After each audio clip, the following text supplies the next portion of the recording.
Bueno, entonces nos quedamos en retinoblastoma, ¿no? Entonces les voy a empezar a dar lo que es retinoblastoma. Si se llega a trabar algo así, bueno, me avisan, ¿no?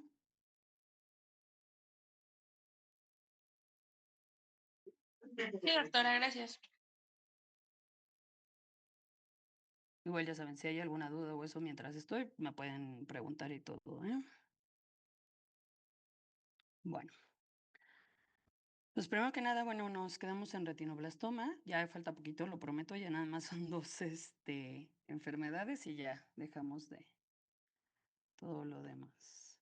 Entonces, bueno, como definición sabemos que es el retinoblastoma es el tumor maligno intraorbitario más frecuente de la edad pediátrica. Va a ser o va a corresponder a lo que van a ser las células embrionarias indiferenciadas de la retina. Va a venir principalmente de las capas de la retina, de lo que va a ser de las precursoras de los conocidos bastones, ¿ok? Entonces va a ser una mutación del gen RB1 y es la neoplasia maligna intraocular más común de los niños, como ya les había comentado. Dentro de la epidemiología, tiene una incidencia de 11 nuevos casos por cada millón en menores de 5 años y se estima que aproximadamente unos 300 niños pueden llegar a desarrollar retinoblastoma a nivel internacional o en Estados Unidos y cerca de 8,000 casos pues van a ocurrir en el mundo, ¿ok? No hay una predisposición de género como en los otros tumores que como ya habíamos platicado, pues puede ser más frecuente en niños que en niñas. ¿Cuándo se va a presentar el retinoblastoma? Van a ser pacientes también pequeños, o sea, van a ser una edad media de 2 años. Y es raro que nosotros encontremos retinoblastoma después de los 6 años. Pero no quiere decir que sea imposible. O sea, tenemos nosotros ahí en el hospital una paciente que empezó o que tuvo retinoblastoma a los 13 años. ¿Ok? Y ya de ahí, pues obviamente se empezó a hacer como todo el diagnóstico. O sea, son casos muy raros, pero pues la mayoría tienden a ser en la media de 3 a 4 años. Pueden ser unilaterales o bilaterales. Cuando son unilaterales, el 80% van a ser no hereditarios y el 20% hereditarios, y de los bilaterales, el 100% van a ser hereditarios. ¿Ok? Va a haber dos formas de presentación del retinoblastoma. Como decíamos, la hereditaria y la no hereditaria. ¿Y de qué va a depender esto? Obviamente de las características o de dónde se lleve a cabo la mutación. En el caso de la forma hereditaria o familiar, la mutación va a ser en lo que van a ser se puede decir que en lo gonadal, ¿no? En las células somáticas o germinales de los padres. Entonces, digo, aquí lo pusieron que la célula alterada o la mutada es el espermatozoide o en uno de los alelos está en el espermatozoide y en el de la mamá, pues está no mutada, ¿no? Entonces, cuando se heredan o cuando se hace el cigoto, pues vamos a ver que van a tener dos alelos y entonces de inicio vamos a tener uno de los genes que va a estar mutado, uno de los alelos, perdón, y el otro no. Entonces, esto quiere decir que ya se hereda a todas las células del paciente uno mutado, ¿no? Si ustedes notan aquí en esta imagen, están todos mutados en uno de los alelos y el otro está bien. Entonces, solo se requiere de una nueva mutación o de un nuevo evento para que los dos alelos se muten y entonces nos dé como resultado un retinoblastoma.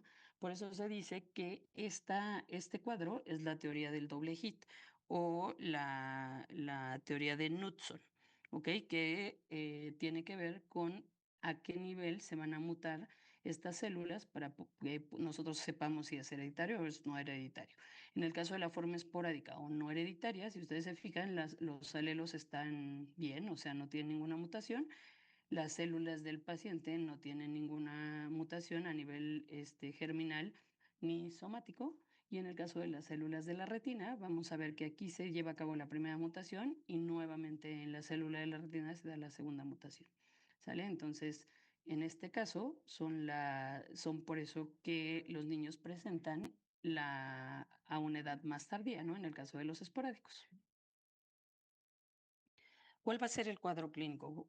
Primero que nada, pues leucocoria, ¿no? Estrabismo, datos inflamatorios, ojo rojo, edema palpebral, eritema palpebral y glaucoma.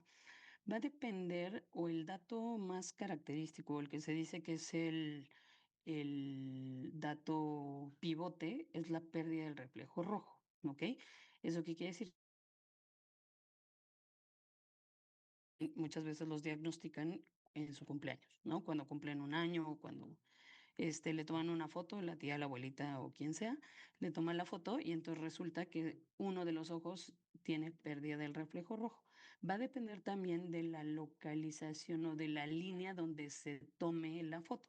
¿Ok? Muchas veces si el tumor está en la parte inferior, aunque yo tome la foto a lo mejor de abajo hacia arriba, pues no voy a alcanzar a ver que haya pérdida del reflejo rojo. Pero bueno, ese es el dato característico para estos pacientes. ¿Ok? Aquí de todas maneras les puse una foto donde aparecen los signos de alarma posible de estos pacientes, ¿no? Aquí ya tenemos la pupila blanca, digo, esto ya es porque se ve que hay leucocoria, desviación del ojo, que ya estrabismo.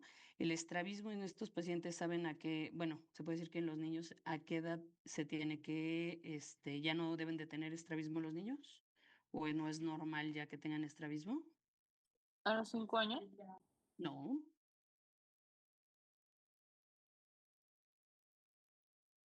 alguien más. Hasta el año.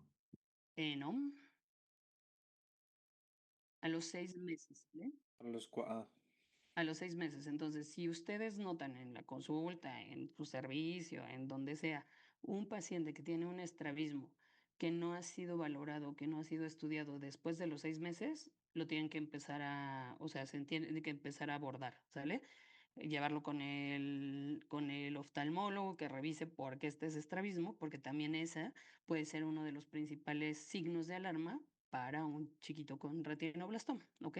Inflamación de párpados, ojos más grandes, o sea, hay varios signos que nosotros vamos a ver y que también van a depender del tiempo de progresión, ¿ok? Por ejemplo, hay otro que creo que sí lo traigo acá. Los niños que pueden llegar a tener o sea, ya cuando el tumor creció demasiado y está obviamente intraocular, se les llama bufoftalmos. ¿Por qué? Porque tienen la característica, dicen, ¿no? Como ojo de buey.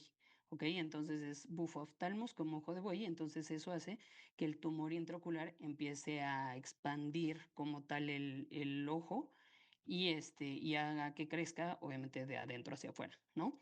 Disminución de la agudeza visual en el niño, todas estas características que también no va a ser tan fácil que a lo mejor nosotros hagamos el estudio clínico, pero seguramente el oftalmólogo pediatra, por eso estos pacientes, el primero que los tiene que ver es el oftalmólogo pediatra. ¿Por qué? Porque él va a tener la capacidad y los materiales y las características para poder hacer la revisión de estos pacientes más a fondo que si nosotros a lo mejor en el consultorio queremos hacer una revisión a un niño de un año, ¿no? Que va a ser complicada una revisión obviamente oftalmológica. En cuanto al diagnóstico, como les digo, la historia completa siempre tiene que preguntar. O sea, nosotros tenemos que ser los máximos chismosos del lugar, ¿no? Ay, perdón. Y obviamente un examen ocular. Como les digo, es muy fácil que en el consultorio nosotros busquemos intencionadamente el reflejo rojo, ¿no? Apagamos la luz del consultorio y con una lámpara, que ya todos traemos lámpara en el celular, antes le decían, es que a fuerza tenemos que traer una lamparita, ¿no? Pues ahora ya todos en el celular traemos lamparita, ¿no? Entonces, ¿qué es lo que tenemos que hacer? Pues obviamente apagar la luz del consultorio y dirigir la luz hacia los ojos del paciente, ¿no? Y entonces de esa manera nosotros podemos valorar si hay una pérdida del reflejo rojo o a veces hasta tomar una foto, ¿no? Una foto con el celular, obviamente quitándole ahora también todas las funciones que tienen los celulares de no, anulación de ojo rojo, ¿no? Entonces, pues obviamente tenemos que tomar una foto sin estas características, ¿no? Por ejemplo, esta es una foto de internet donde se ve claramente, pues obviamente el reflejo rojo. Esta es una de nuestras pacientes, bueno, una paciente mía, que le tomé la foto en el consultorio, ¿no? Y esta también fue una foto, dirigida, y entonces si ustedes se fijan, aquí, pues se ve la pupila normal, se ve negra, digo, tampoco se ve el reflejo rojo, pero aquí se ve la pupila blanca, ¿no? Y entonces esta chiquita es una niña de un retinoblastoma, tratada y todo, ¿no? Esta también es otra donde se hace la intención de tomar la foto directamente para poder valorar precisamente el reflejo en estos pacientes. Siempre ante la sospecha de un retinoblastoma, como les decía, hay que referirlo. ¿A quién? Al oftalmólogo pediatra. Sale el primero que los tiene que ver, es el oftalmólogo pediatra. ¿Para qué? Para que ellos puedan valorar y realizar estudios para saber si es un retinoblastoma o no. ¿Qué es lo que hacen ellos? Generalmente hacen una exploración bajo sedación, o sea, los duermen y revisan con las lupas y con las cámaras estas que tienen, ¿no? Pueden ocupar también una RedCam que, por ejemplo, en el hospital tenemos, o sea, cuando quieran pueden también ir a rotar con la doctora Belina, que es la oftalmóloga pediatra de ahí del hospital, y ella constantemente está ocupando este tipo de cámara, ¿no? Y una resonancia magnética. A todos estos pacientes, cuando sospechamos de un retinoblastoma, perdón, tenemos que hacerles una resonancia magnética. ¿Ok? ¿Para qué? Precisamente para ver dónde se encuentra el tumor, ¿no? Y la localización, o sea, qué tan avanzado, qué tanta distancia dentro del globo ocular está ocupando el tumor. En este caso aquí, por ejemplo, tenemos un retinoblastoma que prácticamente está ocupando el 80% del globo ocular y aquí pues más, ¿no? El 90%. ¿En qué pacientes yo debo de sospechar un retinoblastoma? Pacientes de menores de 4 años que acuden al consultorio con leucocoria, como les decía, estrabismo persistente, inflamación de párpados, aumento de tamaño progresivo de los ojos, o que la madre refiera a que observa una mancha blanca en ojos o en uno o en dos o en fotografías caseras, ¿sale?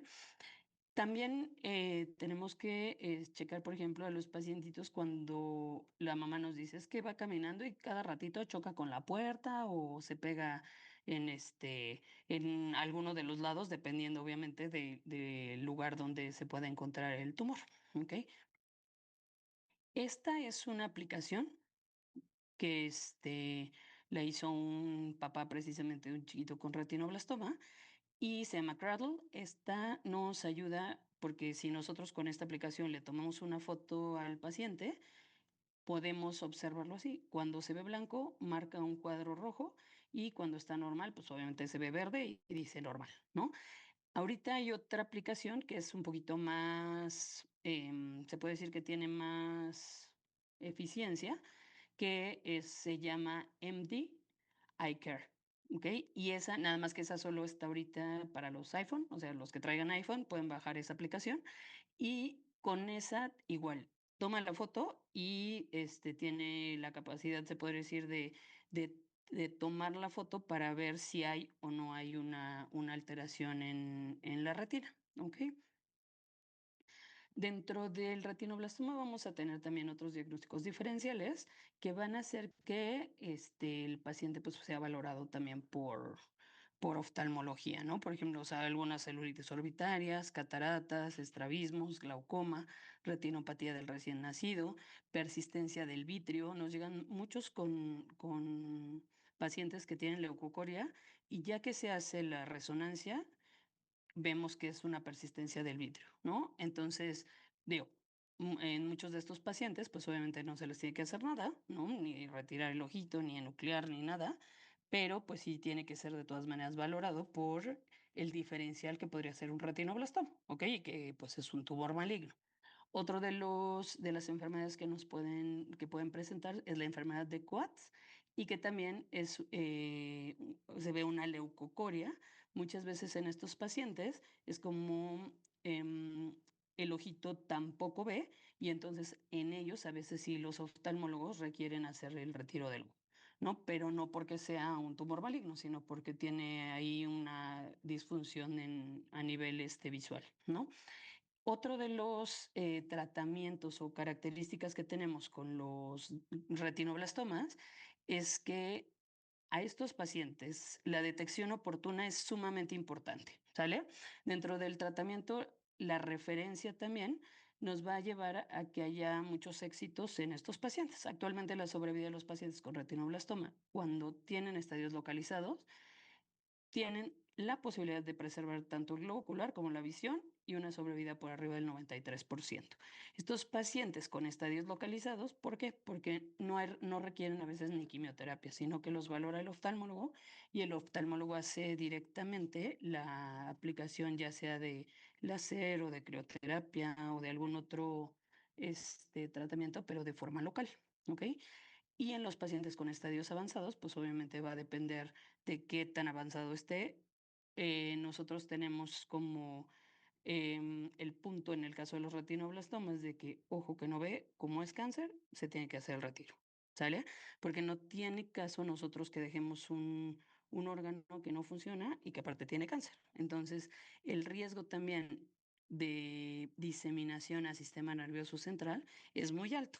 Y aquí, como vemos, la supervivencia en estadios localizados o intraoculares es del 93%. Cuando sale del ojo, o sea, cuando se vuelve al sistema nervioso central o a otro lado, la sobrevivencia es menos del 10%. ¿No?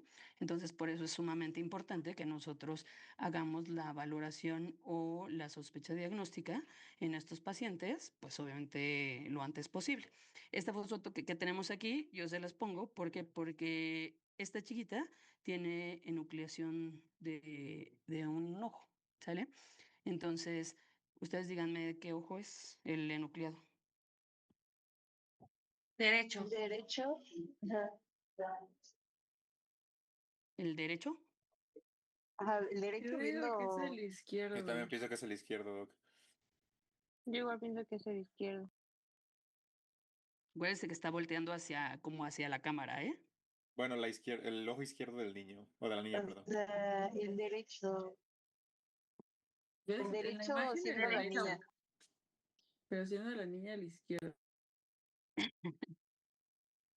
En este caso es el derecho, Sí, ¿sale? está bien. Este que está aquí.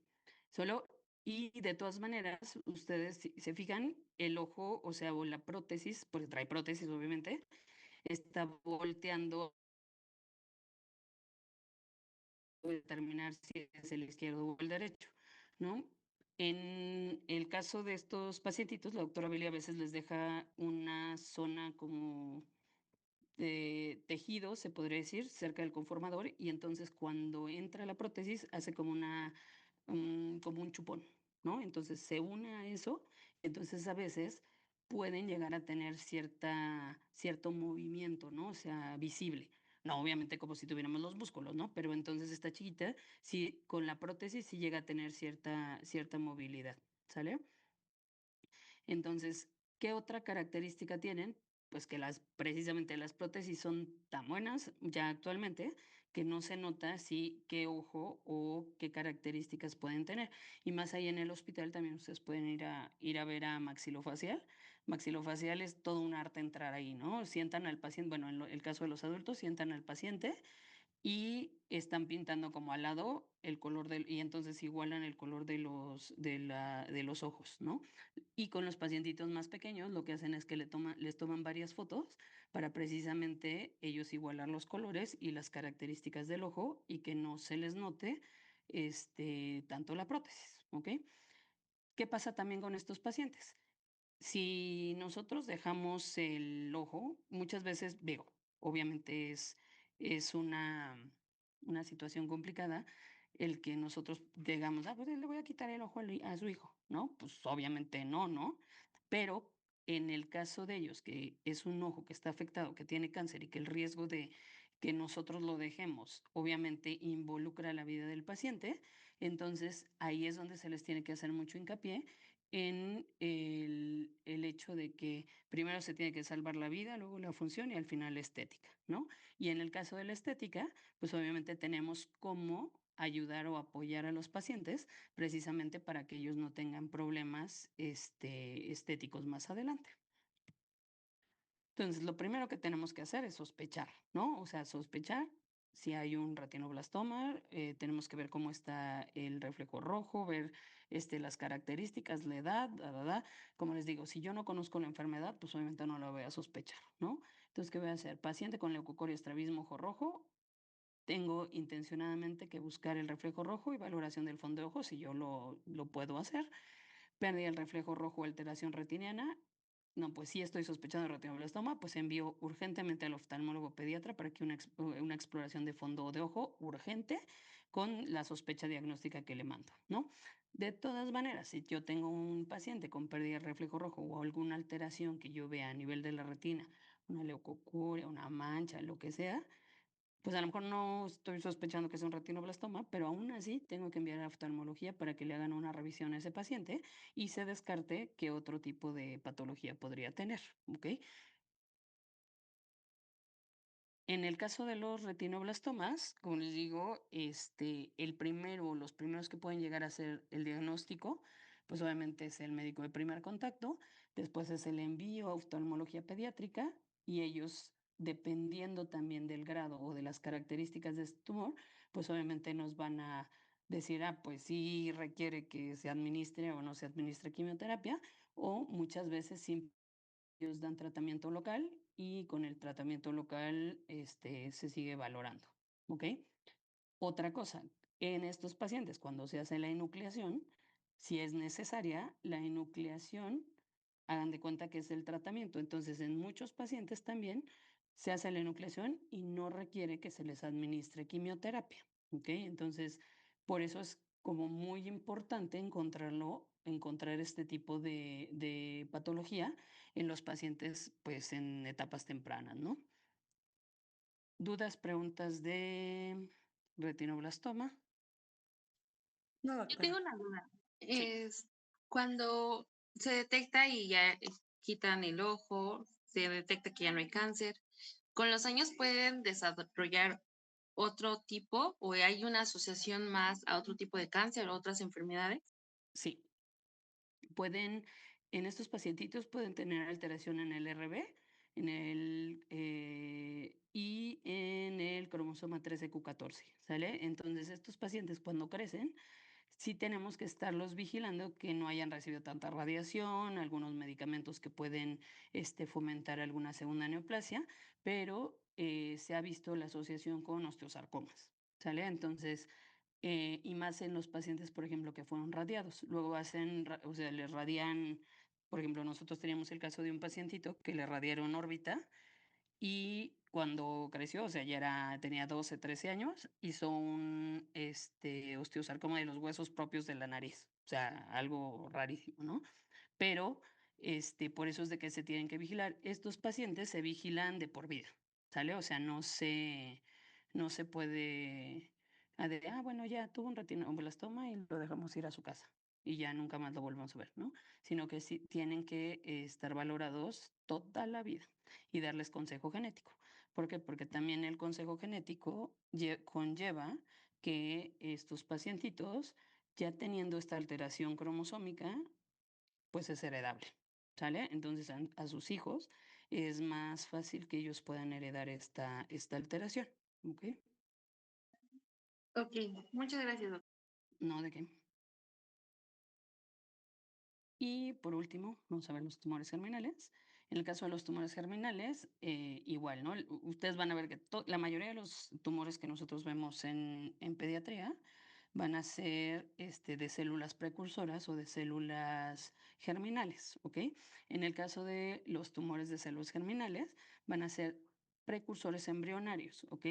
Y que van a presentarse en varios picos de edad. O sea, puede ser en niños neonatos, puede ser en niños de 2, 3 años, pueden ser en adolescentes, en preadolescentes y en adultos jóvenes, ¿ok? Los tumores germinales van a clasificarse en dos tipos, ¿ok? Por localización, primero vamos a tener lo que van a ser los gonadales y los extragonadales. En teoría es más frecuente que nosotros veamos tumores extragonadales, o sea, es el tumor germinal más frecuente de pediatría, son los extragonadales, y en segundo los gonadales, ¿no? Que ya sería testículo y ovario. En el caso de la epidemiología, tiene una incidencia de 2.4 casos por millón y son los tumores extracraneales que corresponden al 14% de todos los tumores malignos en el grupo de pediatría, ¿ok?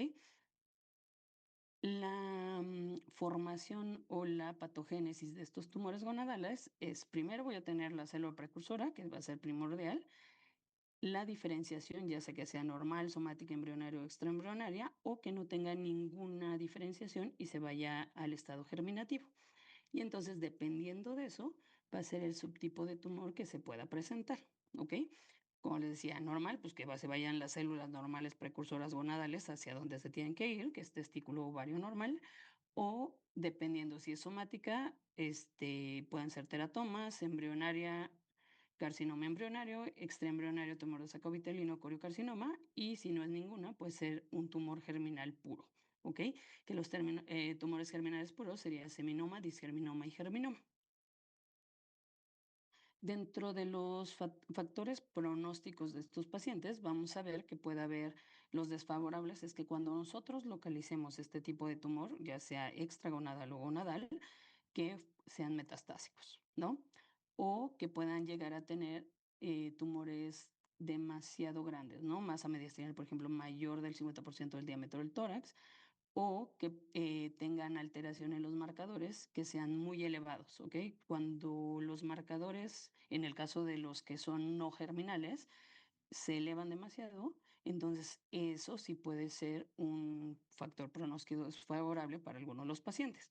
Aunque siempre tenemos que tener bien claro que en el caso de los tumores germinales, la mayoría son altamente curables y a veces, aunque estén llenos de metástasis y tengan muchos factores pronósticos desfavorables, la curación de este tipo de tumores es muy alta. ¿Sale?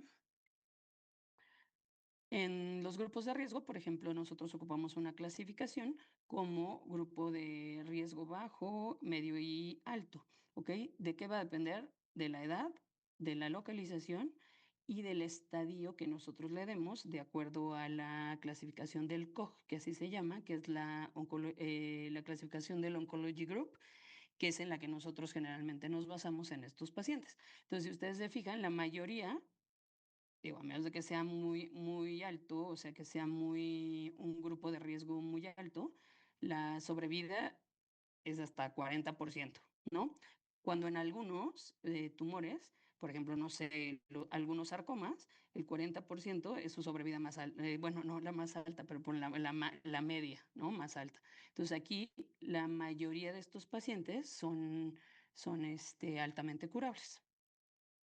En cuanto al tratamiento, pues también va a depender del tipo de tumor y del tamaño del tumor y de las características, si ha hecho o no ha hecho metástasis, ¿sale? Entonces, en este caso, por ejemplo, en el grupo de riesgo, si es bajo, muchas veces nada más quitando el tumor se cura. ¿Ok? Ni siquiera les tenemos que dar quimioterapia. En el caso de riesgo intermedio, ahí sí se tiene que hacer cirugía y quimioterapia, pero si ustedes se fijan, la supervivencia es por arriba del 90%. Y si hay un estadio alto, pues también tiene cirugía y quimioterapia, y la mayoría, como les digo, la sobrevida global es bastante alta, ¿no? Entonces, estos pacientes aunque tienen este tipo de tumores y que luego pueden ser como muy aparatosos, pues la mayoría tienen un alto grado de supervivencia o de curación.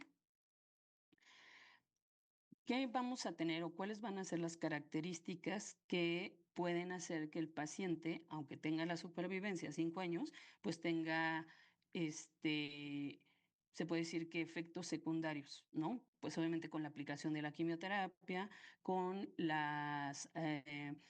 en estos pacientes, cuando son gonadales, pues muchas veces tenemos que quitar las gónadas, ¿no? Y entonces eso puede darles algunos efectos a largo plazo. Hay pacientes, actualmente se está tratando de quitar la radiación porque muchos los radiaban y entonces, por lo tanto, pues esto hacía también que tuvieran otro tipo de alteraciones, ¿no? Pero digo, va a depender de la localización y de las características del tumor o de la histopatología de este tipo de tumores, ¿sale? Que va a ser lo que nos puede llegar a hacer o a disminuir la supervivencia de estos pacientes a largo plazo. En el caso ¿dónde lo vi? En el caso de la patogénesis de estos pacientes, lo único que les quería como comentar es, va a depender de la localización del tejido donde se forme el marcador que nos va a dar, ¿ok? Porque luego em, empezamos a tomar todos los marcadores sabidos y por haber, ¿no? Le tomas CA19,9 y 100, CA125 y kriptonita en orina y bla, bla, bla, bla, ¿no? Y el chiste es de que si nosotros conocemos de dónde provienen estos tumores, pues no necesitamos tomar todos los marcadores sabidos y por haber, ¿no? En el caso de los tumores, cuando son no germinomas que provienen del saco vitelino, pues el marcador que va a estar activo o el que va a ser localizable, va a ser el de senos endodérmicos, que en este caso sería la alfa-fetoproteína. Si nosotros tenemos un carcinoma embrionario, pues entonces vamos a tener que se elevan los marcadores que nos produce que nos van a producir la beta-gonadotrofina coriónica, ¿ok? O la placenta. Y entonces en este caso, si nos produce este marcador, pues entonces nosotros nos estaríamos derivando como hacia a la formación de ese tejido por medio de ese marcador. Los marcadores que nosotros ocupamos más frecuentemente precisamente son alfa-fetoproteína y beta-gonadotrofina coriónica, que son los que nos pueden dar un diagnóstico nada más con tomarlos del paciente si yo estoy sospechando que traiga un tumor de células germinales, ¿ok? En el caso de los niños, también a veces se les puede tomar DHL en su forma, en su isoforma, pero pues no en todos lados lo toman. Y entonces esa también nos puede dar un marcador para ayudarnos a valorar si es o no es un tumor germinal. Todos los demás tumores no marcan, entonces es complicado que nosotros, si vemos un tumor germinal puro, como serían los seminomas, los disgerminomas o los germinomas, en teoría estos no me marcan. O sea, pueden llegar a marcar en cantidades muy bajas, pero es cuando decimos, es que es un tumor germinal mixto, ¿ok? ¿Por qué? Porque puede tener parte de tumor germinal y parte de alguno de los otros subtipos del tumor. ¿Ok? Todos se tratan igual, o sea, sean un carcinoma, sea tumor de saco vitelino, sea seminoma, todos se tratan de la misma manera, pero sí tenemos obviamente que clasificarlos. ¿Por qué? Porque en el caso de los tumores germinales únicamente, si yo de inicio le tomo unos marcadores y están negativos, entonces yo no le puedo dar un seguimiento por medio de marcadores. Pero si yo tengo un tumor, en este caso un carcinoma embrionario o un tumor de saco vitelino, donde tengo los marcadores elevados, va a ser la forma en la que yo voy a poder darle un seguimiento a estos pacientes para poder valorar si están bien o no, ¿no? O si están bajando los marcadores o si están respondiendo al tratamiento que se le está administrando. ¿Ok? Entonces, en el caso de estos pacientes, también el cuadro clínico pues va a depender de el sexo y de la localización, ¿no? En el caso de los tumores extragonadales, el más frecuente es el sacrococcigio, ¿ok? Se supone que hasta en un 60% es el más frecuente. Si ustedes se meten a Google y buscan tumor sacrococcigio germinal, salen puras fotos de terror, pero así los vemos, ¿ok? Y en ellos vamos a ocupar una clasificación que se llama la clasificación de Altman, que va a depender desde las características de dónde está el tumor, porque muchas veces van, en este caso de los tumores extragonadales, van a ver que son aparte pacientes lactantes o recién nacidos, donde vemos este tipo de tumor, ¿no? Posterior vamos a ver, por ejemplo, los tumores que van a ser discarminomas, por ejemplo, que son tumores que no van a marcar y que se van a encontrar principalmente, obviamente, en el ovario, ¿no? Y los seminomas en el testículo, ¿no? O sea, yo no puedo encontrar un seminoma en el ovario ni un disgerminoma en el ovario, que digan en el testículo, ¿ok? Este sí va a depender, obviamente, del sexo. Y los tumores germinales generalmente son de línea media. Entonces vamos a ver que la línea media sería sistema nervioso central, como ya habíamos platicado, puede ser mediastino, puede ser abdomen o retroperitoneo y nada más, ¿sale? Entonces, dependiendo de la localización, nosotros también vamos a valorar a este tipo de tumores. En el caso de los niños, varones, y a veces es complicado el diagnóstico porque hemos visto tumores enormes. De hecho, apenas si van al piso, había un paciente que llegó con un testículo de 30 centímetros, ¿sale? ¿Y qué pasa? Que este tipo de tumor pues no duele, ¿no? Nada más crece, crece, crece, crece y entonces cuando los vemos es porque, pues porque ya no los deja caminar, o sea, no los deja hacer su vida habitual, pero no porque les duela, ¿no? Sino porque les molesta, o sea, les estorba. Entonces, estos pacientes muchas veces ya llegan pues muy complicados, ¿por qué? Porque llegan metastásicos o con otro tipo de alteraciones, porque dejaron pasar esto demasiado tiempo, ¿ok? En el caso de las niñas es más frecuente que lleguen en estadios tempranos, porque pues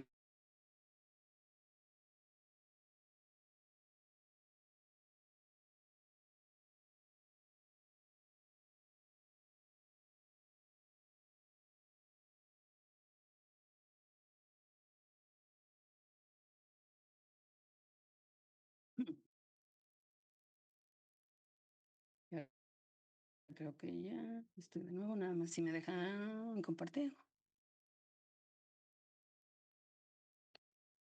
Dame 2 segundos.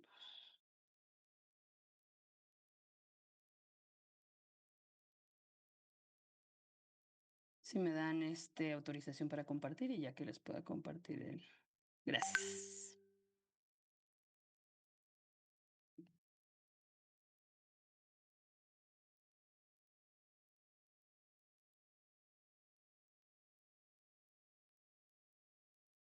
Y, como les decía, entonces luego muchas veces los pacientes llegan, pues ya muy complicados porque pues como es un tumor que no duele, pues pueden llegar con testículos del tamaño del mundo, ¿no? ¿Y qué es lo que pasa? Que pues como les dije, esta es una patología principalmente de adolescentes y entonces el adolescente que hace, pues va y le pregunta a su amigo, ¿no? Oye, es que tengo un testículo más grande que el otro. Y el amigo que le va a contestar, pues todos, ¿no? Todos tenemos un testículo. Ah, bueno, entonces el otro lo dejan, ¿no? Porque es obvio que no van a ir a preguntar tan fácilmente a alguno de sus papás o a alguien más, ¿no? De que les está creciendo un testículo. Entonces, como dejan pasar la única forma que muchas veces uno nota, o bueno, no uno, sino los papás, es que primero utilizaban a lo mejor pantalones de mezclilla, como un poco más pegaditos, después empiezan con unos más holgados, después con pants, ¿no? Todo el tiempo traen pants, luego otros más holgados, hay otros que con shorts, ¿no? Estos como de basquetbolista, y entonces ya hasta que de plano ya les pesa demasiado o les molesta para caminar, pues entonces es cuando van y dicen, ¿qué creen? Que tengo un testículo más grande que el otro, ¿no? Entonces, por eso es importante también revisar a todos los pacientes, ¿ok? Porque estos pacientes muchas veces si van entrando, pues a lo mejor no puedo yo a simple vista ver si tiene un testículo más grande. Entonces se tiene que hacer siempre la exploración clínica de todos los pacientes, de todas las partes del cuerpo, ¿ok? Que eso es también una forma en la que nosotros podemos hacer el diagnóstico oportuno de estos pacientes, ¿sale? Y creo que era lo último. Les agradezco que, aunque sea en la tarde, nos hayan permitido terminar, porque yo sé que era muchísima información, pero cualquier cosa, si necesitan o alguna duda o algo así, la pueden mandar a mi correo o si estamos ahí en el hospital, con muchísimo gusto también se las podemos resolver, ¿sale? No sé si tengan alguna duda o pregunta ahorita de los temas. No, doctora, muchas gracias. Creo que la doctora, muchísimas gracias. No se preocupen. Y me dijo la doctora Excel, luego es de que está ocupada, o sea, sigue en consulta, entonces yo creo que se las va a reprogramar para después. Entonces, yo le digo de todas maneras que se ponga de acuerdo con ustedes, bueno, con la jefa de grupo, a ver cuándo se las podría ella dar. ¿Estamos? Ok, doctora, muchas gracias. Muchas ¿Sale? gracias. Sí, doctora, muchas gracias. No, ustedes, muchas gracias. Bye bye, que descansen. Gracias.